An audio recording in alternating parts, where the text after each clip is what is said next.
ನೀವೆಲ್ಲರೂ ಸಮ್ಮರ್‌ನ ಬೇಕು ಅಂದ್ರು, ಬೇಡ ಅಂದ್ರು ವೆಲ್ಕಮ್ ಮಾಡ್ಕೊಂಬಿಟ್ಟಿದ್ದೀರ. ಸೊ, ಈ ಬೇಸಿಗೆಯಲ್ಲಿ ನನ್ನ ಜೊತೆ ಎಲ್ಲರೂ ತಂಪಾಗಿರೋಕೆ ರೆಡಿನಾ? ನಿಮ್ಮಲ್ಲಿ ಸ್ವಲ್ಪ ಜನ ನೀರನ್ನ ಚೆನ್ನಾಗಿ ಕುಡಿತೀರ. ಇನ್ನು ಸ್ವಲ್ಪ ಜನಕ್ಕೆ ನೀರು ಕುಡಿಯೋಕ್ಕೆ ಇಷ್ಟ ಆಗಲ್ಲ. ಅಂಥವ್ರಿಗೆ ಕಲ್ಲಂಗಡಿ ಒಳ್ಳೆ ಚಾಯ್ಸ್ ಅಂತ ಹೇಳ್ಬೋದು. ಈಗ ಕಲ್ಲಂಗಡಿಯಿಂದ ಏನೇನು ಲಾಭಗಳಾಗುತ್ತೆ ಅಂತ ಈ ವಿಡಿಯೋಲಿ ನೋಡೋಣ. ನೆಕ್ಸ್ಟ್ ಪಾರ್ಟಲ್ಲಿ ಕಲ್ಲಂಗಡಿಯಿಂದ ಏನೇನು ಮಾಡ್ಕೊಂಡು ಏನೇನು ತಿನ್ಬೋದು, ಏನೇನು ಕುಡಿಬೋದು ಅನ್ನೋದನ್ನ ನೋಡೋಣ. ಕಲ್ಲಂಗಡಿಯಲ್ಲಿ 90ಗಿಂತ ಜಾಸ್ತಿ ಪರ್ಸೆಂಟ್ ನೀರಿನ ಅಂಶ ಇರುತ್ತೆ. ಅದರಿಂದ ಡಿಹೈಡ್ರೇಷನ್ಗೆ ಹೆಲ್ಪ್ ಮಾಡುತ್ತೆ.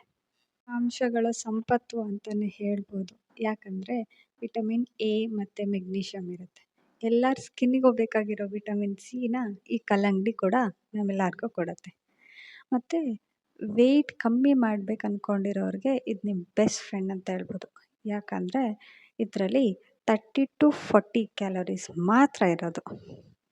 ಇದು ಹೊಟ್ಟೆನ ತಂಪಾಗಿರಿಸುತ್ತೆ, ಸುಸ್ತು ಮತ್ತು ದಾಹನೂ ಕಮ್ಮಿ ಮಾಡುತ್ತೆ, ದೇಹನ ತಣ್ಣಗಿಟ್ಟಿರುತ್ತೆ. ಮತ್ತು ಇದು ಹೃದಯ ಮಿತ್ರ ಕೂಡ.